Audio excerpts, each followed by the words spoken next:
ሰላም ሰላም ውድ ማንችስተራውያን እንዴት ቆያችሁልን? በዛሬው ጥጡ ክለባችን የመለከቱ አሁን አዲስ መረጃ ይዘን መጥተናል።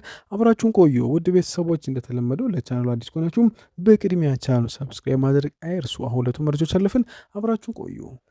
ሮይ ኪን ማንቸስተር ሊዮን ጎሬትስጋን በነፃ ዝውውር ሊያስፈርም ስለሚችልበት እድል ጥያቄ ተጠይቆ ምላሽ ሰጠ። ማንቸስተር ሊዮን ጎሬትስጋን በነፃ ዝውውር ለማስፈረም የሚንቀሳቀስበት እድል እጅግ ሰፊ ይመስለኛልም ብሏል። በእውነት ለመናገር ይህ ጨርሶ መጥፎ እርምጃ ነው ብዬ አላስብም። በቻምፒየንስ ሊግና በከፍተኛ ደረጃ ባለው ሰፊ ልምድ ምክንያት እሱ ለቡድኑ ድንቅና ስጋት የሌለበት ተጨማሪ ተጫዋች ሊሆንም ይችላልም ብሏል። በነፃ ይመጣ በመሆኑም ስምምነቱ መደራደር ቀላል ያደርገዋልም ብሏል። እያንዳንዱ ጨዋታ በቋሚነት በጀመርም እንኳን የእሱ ልምድ ከፍተኛ ትኩረት በሚስቡ ትላልቅ ጨዋታዎች ላይ እጅግ ጠቃሚ ነው ያለ ሲሆን እሱን ካስፈረም ነው የቡድኑ የአማካይ ክፍል ዝውውር የሚጠናቀቅ ይመስለኛል ብሏል። ይህም ማለት ካሪክ አሁን ካሉት አማራጮች ውጭ ሌላ ተጨማሪ ተጫዋች አያስፈልገውም ማለትም ነው ሲል ሮይ ኪን ተናግሯል።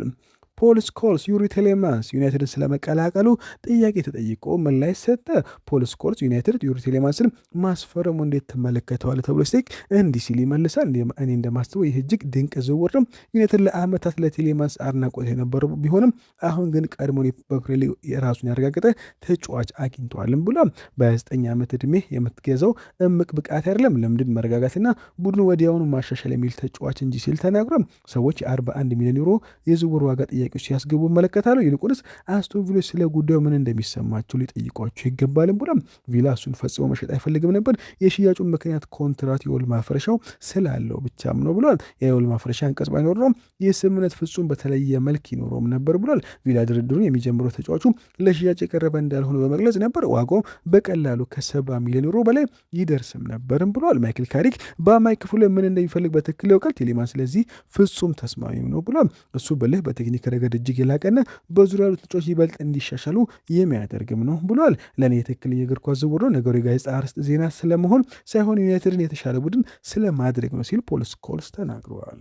ሪያን ጊግስ ዩናይትድ አንድሬ ሳንቶስ እና ዩሪ ቴሌማንስን ማስፈረሙን በተመለከተ ምላሽ ሰጠ። ለኢኔዎስ ምስጋና ማቅረብ አለብኝ፣ ምክንያቱም ይህ እጅግ አስደናቂ ዝውውር ስራም ነው ብሏል። ዩናይትድ ያደረገው ስትመለከቱ አንድሬ ሳንቶስ እና ዩሪ ቴሌማንስን ለማስፈረም ያወጡት ገንዘብ ማቴስ ፈርናንዴስ ብቻውን ሊያስወጣ ከሚችለው ያነሰ ነው። ይህ ብልጥ ተጫዋች መልመላ ይመስለኛልም ብሏል። በአንድ በኩል ሳንቶስ ትልቅ እምቅ ብቃት ያለው ወጣት አማካይ ሲሆን፣ በሌላ በኩል ደግሞ ቴሌማንስ ሰፊ የፕሪሚየር ሊግ ልምድ ያለው ብቃት ደረጃው ማማ ላይ የሚገኝ ተጫዋች አግኝተዋልም ብሏል። አንደኛው ጉልበትና ረጅም ጊዜ እሴትን ይሰጥህ፣ ሌላኛው ደግሞ መሪነትን የቁጥጥርና ፈጣን ጥራትን ይሰጥሃልም ብሏል። እግር ኳስ ሁሉ ጊዜም ትልቁን ገንዘብ ስለማውጣት ብቻ አይደለም ትክክለኛውን ተጫዋች በትክክለኛው ጊዜ ስለማስፈረም እንጂም ብሏል። ቴሌማንስ ይህንን ልክ ቀድሞውኑ በደንብ ያውቃል። እሱን ለመላመድ መጠበቅ አይኖርብም። ሳንቶስ ደግሞ በከፍተኛ ራብና ራሱን ለማረጋገጥ ባለው ከፍተኛ ፍላጎት ይመጣል። ይህ በጋራ ሲታይ አስደናቂ ሚዛን ይፈጥራልም ብሏል። ለብዙ ዓመታት ዩናይትድ ከቡድን ፍላጎት ይልቅ ዝነኛ ስሞችን በመግዛት ሲታጭቁታ፣ ይህ ግን የተለየ ዝውውር መስኮት ይመስለኛልም ብሏል።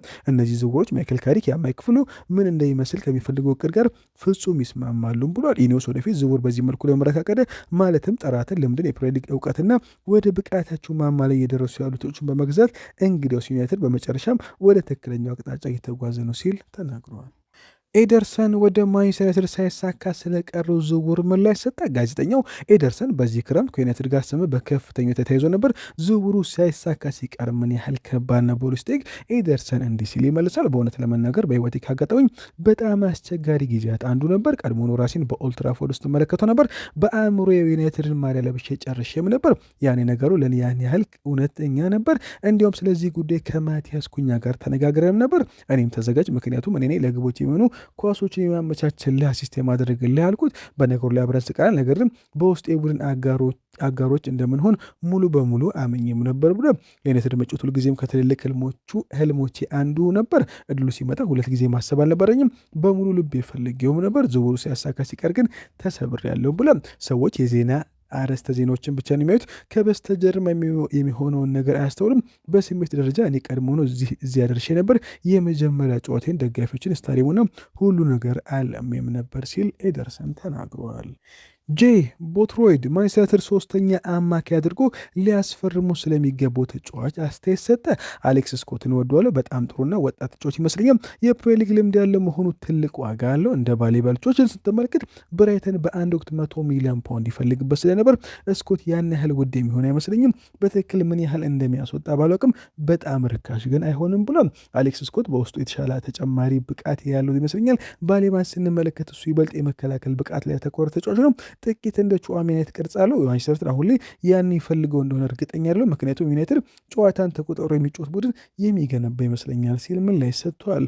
ማንቸስተር ማርሴይ ሜሰን ግሪንውድን ለፌነርባቼ መሸጡ ምክንያት 10.57 ሚሊዮን ፓውንድ የሽያጭ ድርሻ አግኝቷል ተባለ። ማንቸስተር ዩናይትድ ማርክ በርናልን በማርከስ ራሽፎርድ በዝውውር ድርድር ውስጥ ማካተት ፈልጎም ነበር ተባለ። ሆኖም ባርሴሎና ሆነ በርናል ይህንን እድል ሙሉ በሙሉ ውድቅ አድርገውታል የተባለ ሲሆን አሰልጣኝ ሃንስ ፍሊክ በቀጣዩ ውድድር ዘመን በዚህ ወጣት አማካይ ላይ ቡድኑን ለመስራት እቅድ አለው ሲል ሙንዶ ዲፖርቲቮ ዘግቦታል። ኤሲ ሚላን የክለባቸው የመስመር ተከላካይ ሆነው ኑሴር ማዝራዊን ለማስፈረም የሚያስችል ሁኔታ ለመገብገብ ጥረት እያደረገም ነው ተባለ። ሚላን ባለፉት ቀናት ሊኖር ስለሚችለው ዝውውር ሁኔታ ለማየት ከተጫዋቹ ወኪል ራፋኤል ፒሜንታ ጋር ንግግር አድርጓል ሲል ኒኮ ሽራ ዘግቦታል። ፋብሪዚዮ ሮማኖ በወጣው ዘገባ መሰረት የኤድዋርዶ ካማቪንጋ ስም ከማኑ ኮኔ ጎን ለጎን በዩናይትድ የውስጥ በውስጥ ውይይት ተደረጉበታልም ብሏል። ተጫዋቹ ሪያል ማድሪድ ለመልቀቅ ከወሰነ ዝውውሩ የሚቻሉና ዩናይትድ መሮጥ የሚችል ጠንካራና አድካሚ የሜዳ ላይ ስራዎችን በከፍተኛ ፍላጎት በጉልበት መስራት የሚችል የተከላካይ አማካይ ለማስመረም እየፈለገ ነው ሲሉ ፋብሪዚዮ ሮማኖ ኢየሱስ ዘግቦታል። ማንቸስተር ዩናይትድ በዚህ ክረምት የአማካይ አማራጮችን ለማጣት በሚያደርገው ጥረት ከማኑ ኮኔ ወኪሎች ጋር የመጀመሪያ ደረጃ ንግግሮችን አድርጓል ተባለ። ሆኖም ዩናይትድ በዚህ ውድድር ውስጥ ብቻውን አይደለም። ሮማ አማካይ ከሌሎች ክለቦች የሚሰጡ ትኩረቱም እያደገ መምጣቱን ተከትሎም ዩናይትድ ትልቅ ፉክክር ይገጥመዋልም ተብሏል። ፋብሪዚዮ ሮማኖ በወጣው ዘገባ መሰረት ዩናይትድ ባለፉት ጥቂት ቀናት ውስጥ ለማኑ ኮኔ ወኪሎች የስልክ ጥሪ ማድረጉን አረጋግጧል። እሱ ክለቡ ከሚያደንቃቸው ተጫዋቾች መካከል አንዱም ነው ተብለዋል። የአትላንታው ዳይሬክተር ክርስቲያኖ ጁንቴሌስ ስለ ኤደርሰን ዝውውር ጠይቆ እንዲህ ሲል ምላሽ ሰጥቷል። ዩናይትድ የኤደርሰን ዝውውር በድንገት በመሰረዙ እጅጉን ደንግጠን ነበር። አሁን ለእሱ አዲስ የኮንትራት ማራዘሚያ ለማዘጋጀት እየሰራን ነው ሲሉ ምላሽ ሰጥተዋል። ወደ ልምድ ከተመለሱት በተጨማሪ በርካታ ወጣቶች በዋናው ቡድን ልምድ ላይ ታይተዋል። ጄዳን ካማሳ፣ ኢታን ዊሊያምስ፣ ኢታን ዊትሊ፣ ዳን አርመር፣ ጃኮብ ጄቫኒ፣ ዳንጎር፣ ጂም ቶየስ እና ቺዶ ኦቢ አሁን ላይ በማይከል ካሪክ ስር ልምምድ ጀምሯል ተብሏል። ዴቪድ ኦርነስቲን በወጣው ዘገባ መሰረት የካርሎስ ባሌባ ዝውውር እስካሁን በዚህ ክረምት በዩናይትድ እቅድ ውስጥ ያለ አይመስልም። ምናልባትም ገና በዝውውር መስኮቱ መጀመሪያ ላይ ስለሆነ ይህ ዕድል ወደፊት ሊቀየር ይችላል ሲል ተናግሯል። ኦርነስቲን በመቀጠልም ስለ ማኑ ኮኔ ጠይቆ እንዲህ ሲል ይመልሳል። በርካታ ጋዜጠኞች ዩናይትድ እሱን እየተመለከተው እንደሆነ እየዘገቡ ነው። እኔ በግሌ እሱ ለዩናይትድ አይነት ክለብ እጅግ ምርጥ ዝውውር ይሆናል ብዬ አስባል፣ ነገርም እሱን የሚፈልጉ ዩናይትድ ብቻ ይሆናል ብዬ አልጠብቅም ሲል ተናግሯል። ማንቸስተር ዩናይትድ አዩብ ቡአዲን ማስፈረም ይፈልገም ክለቡ የተጠየቀበት ከፍተኛ ዝውውር ዋጋና ሌሎች እያሳቸው ያሉት አማሮች ዝውውሩን በአሁኑ ወቅት የማይመስል ያደርገዋል ሲል ዴቪድ ኦርነስቲን አያይዞ ዘግቦታል። ፋብሪዚዮ ሮማኖ በወጣው አዲስ ዘገባ መሰረት ልክ እንደ ዩሪ ቴሌማንስ ሁሉ ለአዲስ የተከላካይ አማካይ የሚደረገው ድርድር ከበስተጀርባ በዝምታ ቀጥሏልም ብሏል። ክለቡ ድርድሮችን እያዘጋጀ ይገኛል ሲል ፋብሪዚዮ ሮማኖ ዘግቦታል። ስቴቨን ኤልስተን በወጣው አዲስ ዘገባ መሰረት ቶቢ ኮሌር የዩናይትድ አማካይ ክፍል እንዴት እንደሚደራጅ ከታወቀ በኋላ ስለ ወደፊት ቆይታው ግልጽነት ያገኛልም ተብሏል። በውሰት መሄድ ይበልጥ የሚጠበቅ ቢሆን በቋሚነት መለቅል ሌላኛው አማራጭም ነው ተብሏል።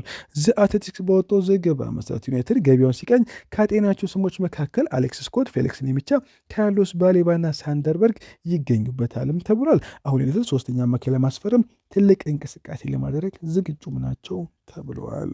አንዲ ሚተን ስለ ክለባችን የዝውውር ስትራቴጂ ምላሽ ሰጠ። በዚህ ፖድካስት ላይ በተደጋጋሚ ተናግረዋል። ዩናይትድ ለብዙ ምክንያቶች ስማቸው በይፋ የማያወጣቸው በርካታ ተጫዋቾች ኢላማዎች አሉም ብሏል። ብዙ ጊዜ ምርጦች እነዚያ ናቸው፣ በድንገት ይፈርማሉ፣ ከዚያም ስምምነቱ ተጠናቋል፣ አስፈረሙ ነው ይባላል። እኛ ግን ለ4 ዓመት ተኩል ስንከታተሉ የነበሩ ተጫዋቾች ሊሆን ይችላል፣ መረጃው እዚያ ላይ ያዙ ሲል አንዲ ሚተን ምላሽ ሰጥቷል። አንዲ ሚተን ስለ ዩሪ ቴሌማን ዝውውርም ጠይቆ እንዲህ ሲል ይመልሳል። እኔ እንደማስበው ዩሪ ቴሌማን ሰር አሌክስ ፈርጉሰን ሊያስፈርሙት የሚችሉት አይነት ተጫዋች ነው። ምክንያቱም የሀገር ውስጥ ተቀናቃኝን ታዳክማል። እሱ ፕሪሚየር ሊግ የተፈተነው የ29 ዓመት ተጫዋችና በዓለም ላይ ካሉት ምርጥ ብሔራዊ ቡድኖች ለአንዱ የሚጫወት በመሆኑ በሱ ዝውውር እጅጉን ደስተኛ ሲል አንዲ ሚተን ምላሽ ሰጥተዋል። ኤንዞ ፈርናንዴዝ አንድሬ ሳንቶስ ዩናይትድን ስለመቀላቀሉ ምን ላይ ሰጠ? አንድሬ ሳንቶስ በዓለም ላይ ምርጡ ቦክስ ቱ ቦክስ አማካይ ለመሆን የሚያስፈልገው ነገር ሁሉ ያለው ጥሩ ልጅ ነው። በኮፕሃም ከቡድን ልምድ በኋላ አብረን ተጨማሪ የግል ልምዶች እናደርግ ነበር። እሱ የኔ ታናሽ ወዳጅ ተከታይ ነው። በዩናይትድ ቤት በእርግጠኝነት ስኬታማ እንደሚሆን ጥርጥር የለኝም ብሏል። ዩናይትድ በተከላካይነት ተፋላሚ አማካይ ስፍራ ላይ ካሉ ምርጥ ወጣት ተሰጦች አንዱን አግኝቷል ብሏል። እናትና አባቱ የዩናይትድ ደጋፊ እንደሆነ እሱ በቤት ውስጥ ጨዋታዎችን አብሮ ይመለከት እንደነበር አንድ ጊዜ ነግሮኛል። ስለዚህ መልካም እድል ልጄ፣ በማንቸስተር አዲሱ ቡድንም ስኬት እመኝልሃለሁ ሲል ተናግሯል። ሪዮ ፈርዲናንድ ስለ አሁናዊ የክለባችን የዝውውር ስትራቴጂ ተጠይቆ ምላሽ ሰጠ። ማንቸስተር እያደረገ ያለው የዝውውር ስራ ማመን ያቃተኝ፣ በአሁኑ ወቅት በአስደናቂ ሁኔታ ላይ ይገኛል ብሏል። ጄሰን ዊልኮክስ፣ ኦማር ቤራደና ከበስተጀርባ ያሉ አመራሮች አካላት በሙሉ ትልቅ ምስጋና ይገባቸዋልም ብሏል። አንድሬ ሳንቶስ በፈረመ ጊዜ በርካታ ሰዎች ተበሳጭተውና ተቃውሞ ነበር። እኔ ግን ያን የሆነ እሱ ብቻውን የመጣ አማካይ እንደማይሆነ በግልጽ ተናግሬው ነበር። ከሁለቱም ከሶስት አዳዲስ ፈራሚዎች አንዱ ከሆነ እሱ በእውነቱ በጣም ጥሩ ዝውውር ነው ብዬ አስባለሁም ብሏል። በሌላ በኩል ዮሬ ቴሌማንስ በ35 ሚሊዮን ፓውንድ ማግኘት ፍጹም የረከሰ ታላቅ ስምምነትም ነው ብሏል። አስቶን ቪላዎች እሱን መሸጥ አይፈልጉ ነበር። በተለይም ደግሞ በዚህ የውል ማፍረሻ ዋጋ ማጣት ፈጽሞ የሚሹት አልነበርም ብሏል። ዩናይትድ እጅግ ድንቅ ስራ ሰርቷል። ወደዚህ የዝውውር መስኮት ስንገባ መጀመሪያ እያደረግናቸው ያሉ ፈራሚዎች አማካይ መሆናቸው ራሱ ብዙ ነገር የሚናገር ይመስለኛልም ብሏል። ይሄ ማይክል ካሪክ የቤት ስራ ነው። ዩናይትድ የአማካይ ክፍል ምን መምሰል እንዳለበት የሚያውቅ ሰው ካለ እሱ ማይክል ካሪክ ብቻም ነው ብሏል። ሰዎች ቀድሞ ነው እየጨረሱ ነው፣ እያዩት ያሉ ነገር በጣም አስደስቶኛል ሲል ተናግረዋል። ሬኔ ሞሊስተን ዩናይትድ ሁለት ተጫዋቾችን እንዲያስፈርም ጠየቀ። ኔዘርላንድ አሰልጣኝ ለቲፕማን ቲፕስ እንዲህ ሲል ይናገራል። ዩናይትድ በዚህ ዝውውር መስኮት ቢያንስ ሁለት ካልሆነም ሶስት አማካዮችን ማስፈረም አለበት ብዬ ነበር። አሁን ላይ ሁለቱ ፈርሟል። በተለይ ተጨማሪ ድሮች የመጡ በመሆናቸው ያ ቦታ በደንብ ሊጠናከር የሚገባው ክፍልም ነው ብሎም ነበር። ዩናይትድ የሚያስፈልጉ የበልማና ረገድ የተለያዩ ብቃቶች ያሏቸው ተጫዋቾች ማምጣት ነው እንጂ ሶስት ተመሳሳይ አይነት ተጫዋቾችን ማምጣት አይደለም ብሏል። ቀድሞውኑ ኮቢ ማይኖ አለ። እሱ ጥሩ ኳስ አቀባይና ለቡድኑ ጥሩ ጉልበት የሚሰጥ ነው። ስለዚህ ክለቡ አሁን የሚያስፈልገው በጣም ተንቀሳቃሽና ጠንካራ የሆነ ተጫዋችም ነው ብሎም እኔ ሁልጊዜ በአማካይ ክፍል ላይ ጥሩና በቴክኒክ የታደሉ እግር ኳስ ተጫዋችን እወዳለሁ። አዳም ዋርተን በኳስ ቁጥሩ በጣም ጎበዝና በጫና ውስጥ በጣም የተረጋጋ በመሆኑ በዩናይትድ ቤት ማየት እፈልጋለሁም ብሎም እሱ በአንድ ወሳኝ ኳስ ከፊት ካሉት አምስት ሰዎች መካከል ማናቸውን ማግኘት ይችላል። የተቃራኒ ቡድን የመከላከል መስመርን ሰንጥቆ መግባትም ይችላል። እኔ ይህንን ነገር እወደዋለሁ ያለ ሲሆን ሞኔስተን በመቀጠልም ካርሎስ ባሌባን ዩናይትድ ለማምጣት የሚደረገውን እንቅስቃሴ የሚደግፍ ሲሆን ክለቡ ለቤንጃሚን ሴስኮ ተለዋጭ የሚሆን አዲስ አጥቂ እንዲያስፈርም መክሯል።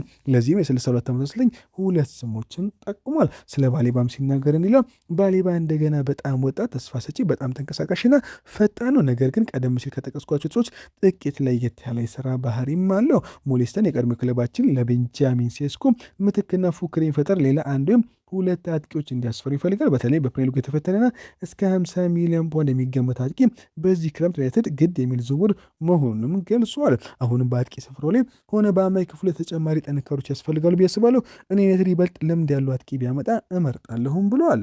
አሁን ላይ እሱም ሃሪኬን ነው። በዚህ ክረምት ባየርን ለቆ ለመውጣት ይፈተናል ብዬ አላስብም። ነገርን ዩናይትድ እንደ ሃሪኬን ያለ ተጫዋች መሳብ ከቻለ ወዲያውኑ ለዋንጫ ለመፎካከር የሚያስችል ትልቅ ደረጃ ላይ ይገኛሉም ብሎ ኬን በአሁኑ ጊዜ ዩናይትድ የማይደርስ ሊሆን ይችላል። ነገር ግን የፕሪሚየር ሊግ ልምድ ያለው ሰው መፈለግ ትችላለች። ለምሳሌ ዣን ፊሊፕ ማቴታ ጠንካራ አጥቂና በዚህ ውድድር ዘመን በፕሪሚየር ሊጉ ራሱን በድጋሚ ያረጋገጠ ተጫዋች ነው። እሱ የሚጨመራቸው የተለያዩ ብቃቶችም አሉ ብሏል። በሱ በኩል መጫወት ትችላላችሁ፣ እሱ ራሱም ግብ ማስቆጠር ይችላልም ብለዋል። ዋርተና ማቴታን በአንድ ላይ ለማስፈረም የሚደረገው ስምምነት ዩናይትድን በድምሩ እስከ 130 ሚሊዮን ፓውንድ ሊያስወጣም ይችላልም ብሏል። ሞሊስተን አክሎም በማጥቃት ክፍሉ ላይ ሁልጊዜም በወጣቶች ላይ ብቻ መደገፍ አትችልም፣ ያለበለዚያ እንደ ብራሂም ወይም ማቲያስ ኩኛ ልጆችን እዚያ ላይ እየመጨመር አለብህም ብሏል። እነሱ ስራውን ሊሰሩ ቢችሉም እውነተኛ አጥቂዎች ግን አይደሉም ብለዋል። ከሬድ ቡል ሳልዝበርግ የመጣ ወጣቱ አጥቂ ኬሪም አሊያቦቪችም በጣም ተስፋ ሰጪ ተሰጥኦ ነው። ነገር ግን እሱም ቢሆን ገና በጣም ወጣት ነው። ስለሆነም ዩናይትድ ሌላ ልምድ ያለው አጥቂ ማስፈረም ሲል ሬኔ ሞሊስተን ተናግሯል። በመቀጠልም በተከላይ ክፍሉ ላይ አሁንም ጥሩ አማሮች እንዳሉ ያስባል። ነገር ግን ዩናይትድ ባለፉት ዓመታት ሲሰቃይበት የነበሩ ነገር በዚያ ክፍል ላይ ያለው አለመረጋጋት ነው። በጣም ብዙ ጉዳቶች፣ ተከላካዩ ያለማቋረጥ መቀየር ነው። አንድ ቀን ሌኒሮ ነው፣ ሌላ ቀን ደግሞ አይዳን ሄቨል፣ ከዚያ ደግሞ ሃሪ ማጓየር፣ ከዚያ ሌሳንድሮ ማርቲንስ፣ ከዚያ ደግሞ ማቲያስ ዴሊት ነው። ስለዚህ በዚህ ቦታ ላይ መረጋጋት ያስፈልጋል ሲል ሬኔ ሞሊስተን አያይዞ ተናግረዋል። ውድ ቤተሰቦች ለዛሬ በቆይታ በዚያ በቃ መልካም ቀን